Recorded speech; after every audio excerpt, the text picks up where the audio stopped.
ഞങ്ങളിവിടെ കൊച്ചിയിൽ വെച്ചാണ് കാണുന്നത്.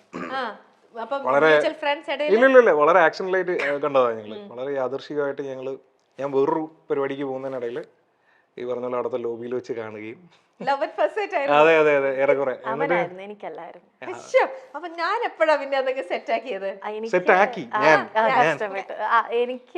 എനിക്ക് ആദ്യത്തെ ഭയങ്കര ബുദ്ധിമുട്ടായിരുന്നു. ലൈക്ക് ഇങ്ങനെ സ്റ്റെയർ ചെയ്ത് നോക്കാതെ ഭയങ്കര ബുദ്ധിമുട്ടായിരുന്നു. സ്റ്റെയറിംഗ് അല്ലായിരുന്നു, ഇടയ്ക്കിടയ്ക്ക് അപ്പൊ അത് കഴിഞ്ഞ് പിന്നെ ഞങ്ങൾ ഓൾറെഡി ഫേസ്ബുക്ക് ഫ്രണ്ട്സ് ആയിരുന്നു. അത് ഞങ്ങൾക്ക് അറിയില്ലായിരുന്നു, രണ്ടുപേർക്കും അറിയില്ലായിരുന്നു. അതായത് നമ്മൾ ഈ ഇൻഡസ്ട്രിയിലുള്ള ആൾക്കാരെ റിക്വസ്റ്റ് അയക്കുമ്പോൾ അത് അക്സെപ്റ്റ് ചെയ്യും, അങ്ങനെ ആയിരിക്കണമല്ല എന്റെ സ്ക്രീൻഷോട്ട് എനിക്കറിയാം ഇതിന് റിക്വസ്റ്റ് വരുന്നത്. അപ്പം അങ്ങനെ പിന്നെ ഫേസ്ബുക്ക് മെസ്സേജ് ചെയ്തു. പക്ഷെ എനിക്ക് അന്ന് എനിക്ക് ഒട്ടും റേഞ്ച് ഇല്ല വീട്ടില്, BSNL ഒക്കെ ആയിട്ട്. അപ്പൊ ഇന്ന് അയച്ചു കഴിഞ്ഞാൽ 2 ദിവസം കഴിഞ്ഞിട്ട് എന്റെ റിപ്ലൈ കിട്ടുള്ളൂ. പിന്നെ ഞാനിങ്ങനെ വോൺ ചെയ്തു, നമ്പർ ചോദിച്ചു. അപ്പൊ ഞാൻ പറഞ്ഞു പ്രപ്പോസ് ചെയ്യരുത്, എനിക്കത് ഇഷ്ടമല്ലാന്ന് പറഞ്ഞു. അങ്ങനെ അപ്പൊ പിന്നെ നമ്പർ തന്നു. പിന്നെ പുള്ളി എല്ലാ പടവും ഫസ്റ്റ് ഡേ ഫസ്റ്റ് ഷോ കാണുന്ന ആളാണ്. ഞാനാണെങ്കിൽ എന്റെ വീട്ടിൽ അങ്ങനെ സിനിമയ്ക്ക് കൊണ്ടുപോവേ ഇല്ല. അപ്പൊ ഈ സിനിമാ പ്രാന്ത് ഉള്ളതുകൊണ്ട് എനിക്ക് കഥകൾ പറഞ്ഞു തരുന്ന രാഹുലാണ്. അല്ല, പ്രപ്പോസ് ചെയ്യില്ലെന്ന് എനിക്ക് ഒരു ഇത് കോൺഫിഡൻസ് കിട്ടിയതിന് ശേഷമാണ് നമ്പർ കൊടുത്തത്. പിന്നെ ഫ്രണ്ട്സ് ആയി. ഇഷ്ടമല്ല, ലൈക്ക് ഇതല്ല, എന്താണ്, പ്രണയം തുടങ്ങിയിട്ടില്ല. എന്നിട്ട് പിന്നെ കഥകൾ നമ്പർ പിന്നെ കൊടുത്തു ഞാൻ.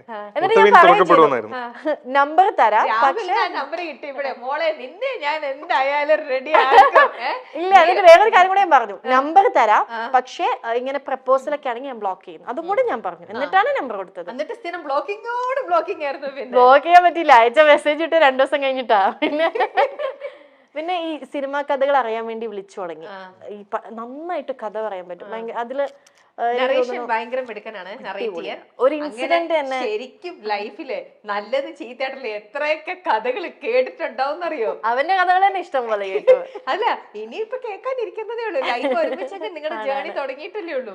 ഇനി എന്തൊക്കെ കള്ളക്കഥകളും ഇങ്ങനെയുള്ളവരുണ്ടല്ലോ, ഇൻസ്റ്റന്റ് ആയിരിക്കും. നിങ്ങൾ എവിടെയാന്ന് ചോദിച്ചു കഴിഞ്ഞാൽ അവരുടെ ഭാഗത്തുനിന്ന് കഥ മേക്ക് ചെയ്ത് വരിക. അല്ലല്ല, എന്റെ ഭർത്താവും ഇതുപോലെ തന്നെ ഒരു ഡയറക്ട് ചെയ്തിട്ടുണ്ട്. അപ്പം കഥ എഴുതാൻ ഉള്ള ആൾക്കാർ എന്റെ മോൾക്കും അതേ ഒരു ഇത് കിട്ടിയിട്ടുണ്ട്. നമ്മൾ പറയും ഇൻസ്റ്റന്റ് ആയിട്ടേ പിന്നെന്താന്നൊന്ന് ചോദിച്ചാൽ മതി, അവിടുന്ന് അങ്ങ് പൊയ്ക്കോളും കഥ, ഇങ്ങനെ വന്നോണ്ടേയിരിക്കും. എന്നിട്ട് രാഹുലിന് എപ്പോഴാ തോന്നി ഇവിടെ അല്ലല്ല ഇദ്ദേഹം വിട്ടു തരുന്നില്ലല്ലോ, ഇദ്ദേഹം വിട്ടു അതെനിക്ക് ഉറപ്പായിരുന്നു. നമ്മളൊരു സെൽഫ് കോൺഫിഡൻസ് ഉണ്ടല്ലോ, എന്തായാലും പക്ഷെ എന്ത് പറഞ്ഞ അവസാനം അങ്ങ് ഫ്ലാറ്റ് ആക്കിയത്? ഒന്ന് പറയൂ രാഹുൽ, കേക്കട്ടെ. എന്തിനാണ് ലാസ്റ്റ് ഫ്ലാറ്റ്? നേരത്തെ അവള് പറഞ്ഞ പോലെ തന്നെ ഞാനൊരു കഥ ഉണ്ടാക്കി, അത്രേ ഉള്ളൂ. അത് എന്ത് കഥയാ? ബ്രേക്കപ്പ്, ലാസ്റ്റ് ബ്രേക്കപ്പിന്റെ കഥ. ഞാൻ വിശ്വസിച്ചു. അതിലൊരു 30-40% സത്യമായിരുന്നു, ബാക്കി 60 ഞാൻ എന്റെ കയ്യിൽ നിന്നിട്ട് ഒരു കഥ. അതില് ഞാൻ വീണു. ഞാൻ വിരിച്ചൊരു പാവ മനുഷ്യൻ. അപ്പൊ അതില് പെണ്ണ് എന്നെ ഇട്ടിട്ട് പോയി എന്നുള്ള രീതിയിൽ ഞാൻ ഇങ്ങനെ ഡൗൺ ആയി. സഹായിക്കൂ, എന്നെ മാനസികമായി സഹായിക്കൂ, സപ്പോർട്ട് ചെയ്യൂ, എന്നെ സപ്പോർട്ട്. അയ്യോ, ആണോ? എങ്ങനെ വിളിക്കണേ? നന്ദൂന്ന്. ആണോ?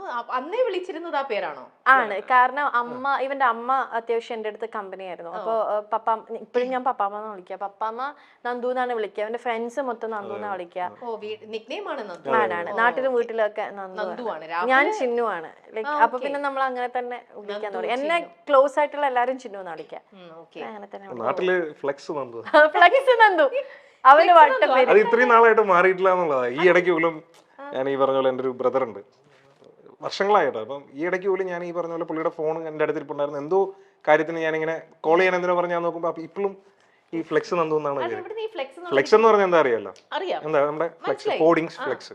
നിങ്ങളുടെ അടുത്ത് ഒരു കാര്യം പറഞ്ഞാൽ ഏകദേശം നാട്ടുകാരെ മുഴുവൻ അതുപോലെ അറിയിക്കുന്നത് കൊണ്ടാണ്. ഞാൻ ഏകദേശം ഒരു 6th to 7th പഠിക്കുന്ന മുതല് ഞങ്ങളുടെ ചെമ്പകശ്ശേരി എന്ന് പറഞ്ഞൊരു സ്ഥലമാണ്.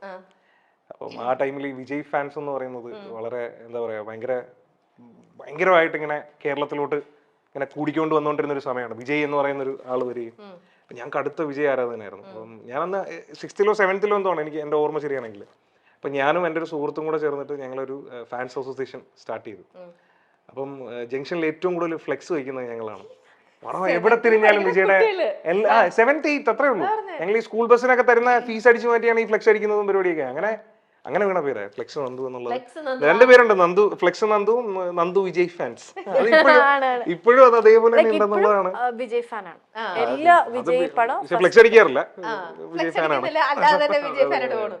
ഓക്കെ ചിൽ. അപ്പൊ നമുക്ക് നമ്മുടെ ഈ ഒരു ഇന്നത്തെ ഈ ഒരു സുന്ദരനും നീയും സുന്ദരി ഞാനും, അല്ല സുന്ദരി ഞാനും സുന്ദരൻ നീയും. ഓക്കെ, അപ്പൊ അതില് സുന്ദരിയാണോ സുന്ദരനാണോ കൂടുതൽ സ്മാർട്ട്, അല്ലെങ്കിൽ കൂടുതൽ പരസ്പരം നന്നായിട്ട് മനസ്സിലാക്കിയിരിക്കുന്നത്?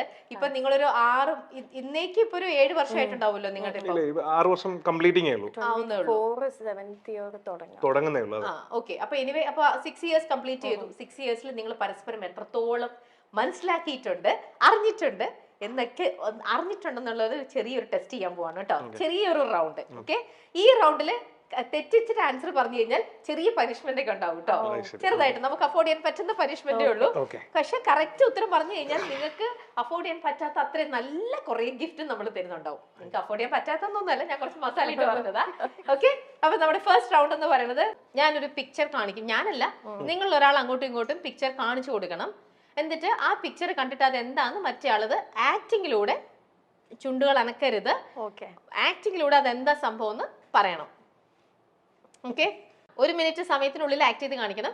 പനിഷ്മെന്റ് നമുക്ക് ഇവിടെ പെൻഡിങ് കിടക്കാണ്, നിങ്ങളെ കൊണ്ട് പനിഷ്മെന്റ് ആക്ടിവിറ്റി ചെയ്യിക്കാന്നുള്ളതാണ്. പക്ഷെ ശ്രീവിദ്യ നല്ലൊരു ആക്ടറാന്ന് ഓൾറെഡി പ്രൂവ് ചെയ്ത് കഴിഞ്ഞു.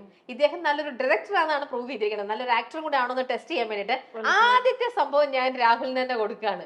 രാഹുൽ ഇത് കാണുക, ഒരു രീതിയിലും ഇത് ഞങ്ങളെ ചീറ്റ് ചെയ്യരുത്, കാണിച്ചു കൊടുക്കരുത് കേട്ടോ. ഇത്രയും ക്യാമറ വെച്ചിട്ട് ഞാൻ എങ്ങനെ ആക്ട് ചെയ്ത് കാണിച്ച് ശ്രീവിദ്യയെ കൊണ്ട് പറയിപ്പിക്കണം എന്താ സംഭവം.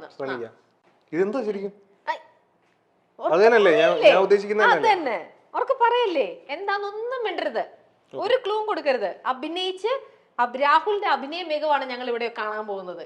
Okay, come on Rahul, ready? ശ്രമിക്കൂ, പിന്നെന്താ. നല്ലൊരു ഡയറക്ടർ, എത്ര പേരെ കൊണ്ട് അഭിനയിപ്പിക്കാനുള്ള ആളാണ്. ഞാനല്ല അഭിനയിച്ച് കാണിക്കുന്നത്. അതെ, ചെയ്യൂ. തുടങ്ങിക്കോ. തിന്ന സാധനം എന്ത് പെട്ടെന്നാ, അയ്യോ ഇങ്ങനെ ഒഴുകി നിൽക്കും. അങ്ങനെ ഒഴുകുന്ന ഒരു സാധനം. പാനീയമാണോ? പാടുന്നതാണോ? പാടുന്നത്, ഒഴുകിയ.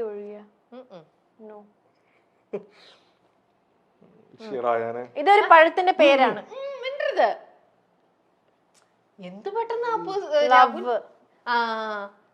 ആ ഷേപ്പിൽ നിൽക്കുന്ന ഒനിയൻ ആണോ? ഒനിയൻ പഴമല്ലേ, ആപ്പിൾ ആണോ? എനിക്ക് മനസ്സിലായില്ല. നീ ഇങ്ങനെ ചോദിച്ചാൽ ഞാൻ എന്ത് പറയും? പെട്ടെന്ന് ആൻസർ ചെയ്യാം. രാഹുൽ കറക്റ്റ് ആയിട്ട് തിന്നുന്ന സമൂസയാണോ? മനസ്സിലായിട്ടില്ല.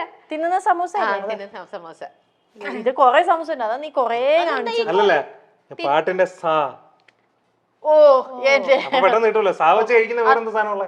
സാരി കാണിച്ചൂടെ? കഴിക്കുന്നല്ലോ, അക്ഷരം വെച്ച് പിടിക്കണം. സ്പ്ലിറ്റ് ചെയ്യാണെന്ന് കേട്ടോ അർത്ഥം. രാഹുൽ അത്യാവശ്യം കുഴപ്പമില്ലാണ്ട് അത് ചെയ്യിപ്പിച്ചിട്ടുണ്ട്. ഞാൻ കണ്ടു മാറ്റി വെച്ചു. മനസ്സിലായി, എങ്ങനെയാണെങ്കിലും മനസ്സിലാവും. ഇത് പറഞ്ഞില്ലെങ്കിൽ ഇവിടെ നമ്മളിപ്പോ ഇറക്കി വിടും. മിണ്ടരുത്, മിണ്ടാൻ പറ്റില്ല.